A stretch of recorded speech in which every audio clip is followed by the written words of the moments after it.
और नमस्कार, मैं अभय देव शुक्ल, ऑल इंडिया जन आंदोलन संघर्ष न्याय मोर्चा का राष्ट्रीय अध्यक्ष। एक बार बहुत विशेष वीडियो लेके फिर आपके बीच में आया हूँ। जानते हैं वीडियो क्या है? मुझे विषम हालात में तुरंत अभी बैठना पड़ा और सूचनाएं तो बहुत पहले से आ रही थी, लेकिन उसका पुख्ता प्रमाण दिखाई नहीं दे रहा था। अमर उजाला ने आज अपने बिजनेस अकाउंट के आर्टिकल में लिखा है, हालांकि मैंने आज खोज डाला जो अखबार है उस अखबारों में तो उसकी कहीं जिक्र नहीं है, लेकिन अपने आर्टिकल में सहारा प्रबंधन तंत्र की करतूतों का उजागर करने का काम अमर उजाला ने किया है। अमर उजाला के अनुसार सहारा ने 200 करोड़ रुपए की बेनामी संपत्ति को आज पुनः बेच डाला। यानी उन लोगों को आज झटका लगा होगा जो देश के निवेशकों को गुमराह कर रहे हैं। मैं क्यों कह रहा हूं कि झटका लगा होगा? झटका इस नाते लगा होगा कि वो तमाम तरीके से लोगों ने आंदोलन को डाइवर्ट करने की कोशिश करी। लगातार हम सब लोग आंदोलन करके भारत की सरकार के ऊपर दबाव बना चुके थे।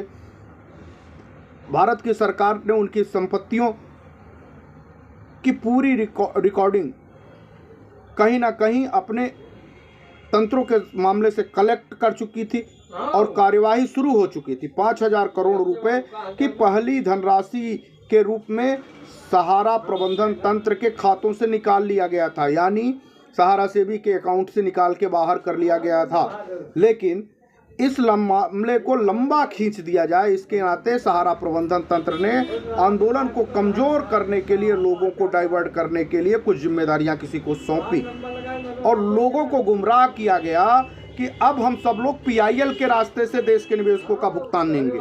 आंदोलन से क्या होगा? पैसे मिलेंगे नहीं, उलझ जाएंगे। और इधर सहारा प्रबंधन तंत्र इस आंदोलन को थोड़ा कमजोर होते देख करके अंदर खाने अपनी पूरी प्लानिंग करने में सफल हो गया। और धीरे धीरे पहले आपको ये खबर सुनने को आई, आधिकारिक खबर कई अखबारों ने प्रमुखता के साथ दिखाया कि सहारा ने अपनी हॉस्पिटल को बेच दिया। बाद में ये पता लगा कि उसको नीलाम कर दिया गया था और सहारा ने उसके ऊपर बड़ा कर्ज लिया हुआ था। 1,000 का कर्ज बाकी था और उसमें को 940 करोड़ में उसने बेच डाला। उसको नीलाम करके उन लोगों ने अपना पैसा ले लिया। अभी ये खबर लोगों को चुभ रही थी, परेशानी दिखाई दे रही थी, परेशानियों में लोग आक्रोशित हो रहे थे। आंदोलन को फिर कमजोर करने वाले कुछ लोगों की शिगुफा दिखाई दे रहे थे। इधर बीच में आंदोलन के लिए लोग सड़कों पे निकलने के लिए तैयारी कस रहे थे। अचानक एक खबर और आ रही है कि 200 करोड़ रुपए की एक बेनामी संपत्ति जो सुल्तानपुर रोड पे थे लखनऊ में, उसको सहारा के प्रबंधन तंत्र ने बेच दिया है। ये हम नहीं कह रहे, ये अखबार कह रहा, आर्टिकल कह रहा है अमर उजाला का अखबारों। अच्छा, वो बड़े सातिराना ढंग से संपत्तियों को बेचते हैं और वो बड़े प्रमुख अखबारों में आने ना पाए इसकी कोशिश भी करते रहते हैं। तो कहीं ना कहीं वो आर्टिकल में वो खबर छपी है, वो आप सहारा के पृष्ठों पे कहीं उसको जगह नहीं दी गई है, मैंने देखा उसको, लेकिन वो सहारा के आर्टिकल पे वो खबरें चल रही हैं। और उनको कलकत्ता की एक कंपनी को फर्जी तरीके से उस कंपनियों के डायरेक्टर तय किए गए थे और ये खुलासे तब हुए जब सरकार की अथॉरिटी जांच कर रही थी और जांच के दौरान ये पता लगा कि 200 करोड़ रुपए की प्रॉपर्टी सहारा प्रबंधन तंत्र ने इलीगल तरीके से बेच डाली है। क्या कहेंगे आप? और कैसे जाएंगे वो लोग जो कह रहे हैं सुप्रीम कोर्ट में जाएंगे और देश के निवेशकों का भुगतान कराएगी अब सुप्रीम कोर्ट? अरे सुप्रीम कोर्ट में तो डेट भी मिलना कठिन काम है साहब। जब सुप्रीम कोर्ट में आप कोई फाइल पुटअप करते हैं ना, तो उसका नंबर आता है, वो 1 साल, 5 महीने, 4 महीने, 6 महीने, 2 महीने या बहुत बड़ी कोई ताकत होती है। यानी सरकार लगती है तो इमीडिएटली चली जाती है और उसकी सुनवाई के लिए सरकार को सुप्रीम कोर्ट जवाबदेही ले लेती है, लेकिन बहुत सारे मामले अभी भी बड़े बड़े मामले बड़े लोगों के भी लाइन में लगे हैं, उनका नंबर नहीं आया है। यानी 1 साल लग सकते हैं कि 6 महीने लग सकते हैं कि वो फाइल अंततः रिजेक्ट कर दी जा सकती है, इसकी कोई गारंटी नहीं और लोगों को दिग्भ्रमित किया जा रहा। ऐसे में तो सारे के सारे संपत्तियों को बेच ले जाएगी सुब्रत राय के प्रबंधन तंत्र की लोग। फिर आप किस चीज़ पे लड़ने की बात करते हैं? किस चीज़ के सामने खड़े होकर बात करेंगे? जब एक भी संपत्ति नहीं रह जाएगी तब बाबा जी का ठुल्लू लेंगे क्या? गुमराह करने वाले लोग सचेत रहें, गुमराह हो जाने वाले लोग भी सचेत रहें।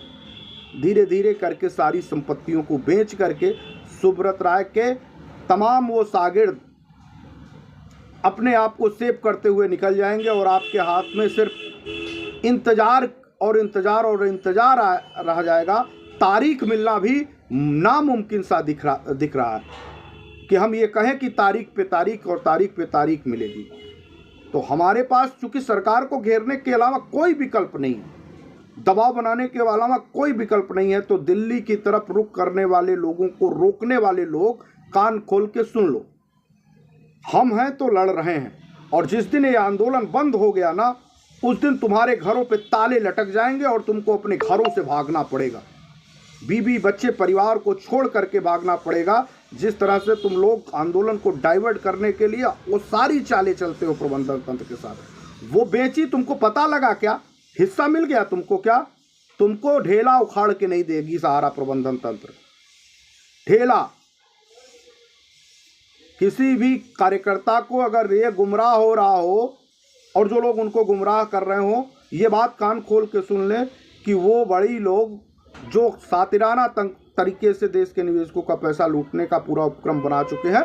हाँ, उसमें सहारा में के इस बंदरबाट में सरकारें भी शामिल हैं, लेकिन जब उनकी हम कलई खोल डालते ना, तो वो बिलबिलाते हुए अपने बिलों से बाहर निकलते और आपके निवेशकों का पैसे का भुगतान तो उनकी संपत्तियां बेच के करा ही डालते। लेकिन है क्या कि कुछ लोग इसको आंदोलन को कमजोर करने के लिए पूरी ताकत लगाते हैं, लेकिन देश के निवेशकों का भुगतान हो जाए उसके लिए सरल रास्ते पे नहीं खड़े होते। आइए दिल्ली में जंतर मंतर पे इकट्ठा हुआ जाए।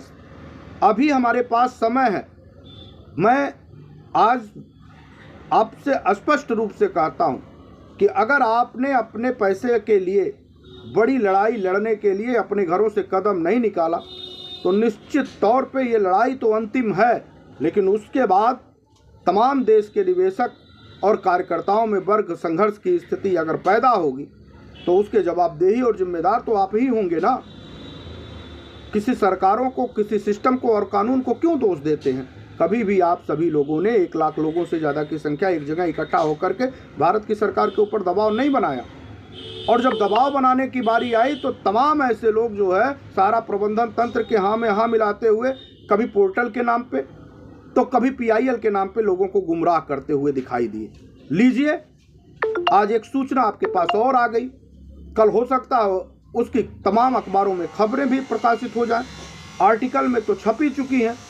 सहारा प्रबंधन तंत्र लगातार लोगों को गुमराह कर रहा है और उसके पीछे वो अपनी तमाम कोशिशें कर करके वो अपनी बेनामी संपत्तियों को अपने लोगों में उसका उपयोग कर रहा है, और उसके साथ कुछ राजनीतिक दल उसकी मदद करते हुए नजर भी आ रहे हैं, जो अप्रत्यक्ष रूप से उनके ब्लैक मनी को व्हाइट मनी के रूप में तब्दील किया जा रहा है। हवाला के पैसे को भी उसी में खपाया जा रहा है और उसी को के खपाए गए पैसे को निकालने की पूरी प्रयास और पूरी तैयारी की जा